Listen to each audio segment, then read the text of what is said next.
Hi guys, hi. House of the Dragon, episode 4. I've been slightly charmed and I've escaped to Middle-earth, but now we're back in Westeros. And House of the Dragon, episode 3, which, as I say, Nadia is watching, though she said, how do you know who's doing what with who, and who's doing what to who, and why is the crab feeder there, and what is he, and why does he... I have to confess, the crab feeder is an enigma to me, so if you could clarify. Anyway, let's talk about the show. So, as in good Game of Thrones, House of the Dragon fashion, a distinct lack of sex, a massive reduction on brothels. I don't know whether that's because Matt Smith was saying, do we really have to have another sex scene? I think it's good. It's kind of inferred. There's a lot of inferences of incest, suggestions and kind of intimacies between wrong-aged people and what have you. I mean, obviously, it's not promoting it, and obviously this is an aspect of the world that George R.R. Martin created, especially and specifically to the Targaryens. But anyway, this started with a nail through a hand, and we saw it go through the wood. Always good. Always a good start. I mean, you can't go wrong really there. And we were back on the beach. We were back at the steps, the stepstones or whatever they're called. And, you know, crabs eating men. And I thought the crabs were really in your face kind of stuff, weren't they? You know, you sort of nail someone to a wooden sort of piece of timber and then you unleash crabs on them or let the crabs eat them. The crab feeder, because he feeds the crabs. Pretty self-explanatory. Anyway, this is the arena, the stepstones where Demon Targaryen, Matt Smith, needs to kind of prove himself. He needs to make himself seem invaluable. We've got sibling rivalry threaded through all of this. It's like these conflicts are happening in order to, well, I mean, in a sense, the crab feeder isn't a goodie, but he isn't a goodie because he, I guess, poses a threat to a tiny aspect of the king's empire, in a sense. So nail through the hand, dragon swoops in. We discover that Demon Targaryen, Matt Smith, is pushing his troops a little bit too fast, so the morale is low. The king, meanwhile, we've jumped forward in time, and Paddy Considine's had a son. It looks like a mini Boris Johnson. Does anyone else think that? It's like a little mini Boris. Egan the son, and of course I was oscillating between thinking, well, presumably, you know, the way it is, this boy is now going to be the heir to the throne, but no, it transpires that in fact Paddy Considine is sticking with his decision of making Rhaenyra the next in line to the throne. An aspect that is a bit confusing, me and Nadia sort of mentioned this whilst watching it, is how has Paddy Considine gone from letting his wife and baby die in pursuit of a son to handing the sort of mantle of authority over to his daughter, Rhaenyra, and then he gets a son with his new wife. He's gone for the daughter of Rhys Ifans, Otto. He gets a son, but he still doesn't think so. I think that's a little bit of a kind of character arc that we need to have kind of got round. He hasn't been tempted, even though everyone in his court is suggesting he should, and the pressure is on him, and precedent is normally that it's a male heir to the throne. I thought one of the set pieces in this episode was the huge battle, and well, I think there were 2 battles, weren't there, on the beach, on the stepstones against crab feeder. As you know, as I said, this is a vanity play for Matt Smith.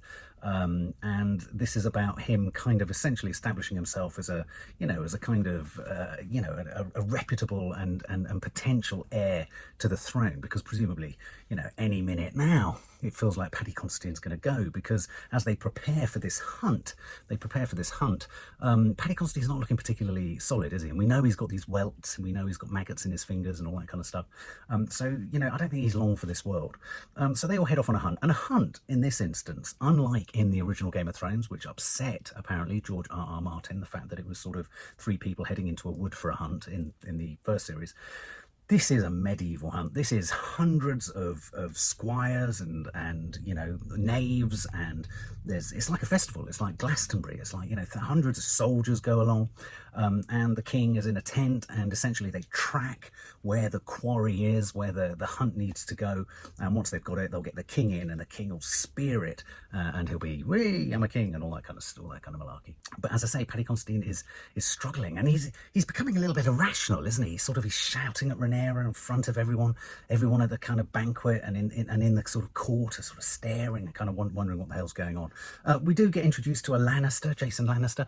He's a bit of a moron, really, and there's a lot of talk around trying to sort of pair up Rhaenyra with a likely or possible partner, sort of, marry her off and all this kind of stuff. And so she goes nuts, and the king says, you've got to find a partner. And, Jason Lannister, obviously the Lannister line and all that kind of stuff. Otto, Rhys Ifans says, a white hart has been seen in the woods. This is a sign. This is a sign that Aegon, because don't forget, Aegon is Otto's, Rhys Ifans' grandson. So he has direct kind of, he could get his hands on the crown, if not directly, but through his son. So what does Rhys Ifans suggest to Paddy Considine? He suggests that Rhaenyra should marry her brother Aegon, who's 2. Marry a 2-year-old. Very, very old. Nadia looked horrified at this, but I just said that's just the way it rolls in Targaryen culture. It's just, that's a fair enough suggestion. The White Hart was being sold to Paddy Considine as this is a sign that Aegon is the heir, and there's all sorts of superstitions here, and it's got to be seen as a symbol and all this kind of stuff. But they can't get the White Hart. They don't get the White Hart. There's a suggestion. I'm wondering whether Otto shipped the White Hart in. Was the White Hart actually there? Was this set up? Rhaenyra, meanwhile, rides off. She just rides off in another strop. She's having lots of strops, and she heads off into the woods, and her knight heads off after her, and he kind of grabs her, and I wonder if a romance is going to develop there. Is there going to be a bit of a romance going to develop between her knight and Rhaenyra there? A boar tries to attack Rhaenyra. She kills it, but she doesn't just kill it. She stabs it repeatedly in a sort of savage, uncontrolled attack, and they bring that back. And of course, when she returns to the hunting sort of festival, she's covered in blood. We see a new Rhaenyra. I'm also slightly concerned because the actress who plays Rhaenyra is so sensationally good. Though, as Nadia said, has anyone else thought that she looks like Gemma Owen? Michael Owen's daughter from Love Island. Incredibly similar face, mouth, and the rest of it. The king is sitting in his counting house. No, I'm joking. The king is sitting in his throne in this sort of festival. He's troubled. He's having all sorts of anxiety. He's stumbling around a bit. He goes and kills the stag, as I said. Doesn't look firm on his feet, and the fissures are creeping in. And I hate to say it, I think we're going to lose the actress who plays Rhaenyra, and we're going to lose, quite literally, the king, Paddy Considine, quite early on. Meanwhile, he sends a message to his brother Matt Smith out on the stepping stones, or whatever. They're stepping stones? What are they? The stone steps, fighting Crabfeeder. And he says, here's my troops. I'll send you all the troops, and they'll support you. And, as a sort of suggestion of generosity. I mean, Paddy Considine, at the end of the day, Paddy Considine's a good guy. He's a decent guy. He even kind of settles back and says to Rhaenyra, okay, darling, you find a guy that suits you and I'll support you. I mean, he rolls back a lot. And in a sense, that's what Matt Smith can't stand about him. He's not kingly. He's too kind of lily-livered, and he kind of contradicts and, repeals feelings and suggestions that he's made before and all that kind of stuff. But anyway, he sends his troops. But Daemon Targaryen, fuck that shit. Matt Smith smashes the messenger in the head. Talk about shoot the messenger. He smashes the messenger with his beautiful, fantastic helmet, his armor, visor.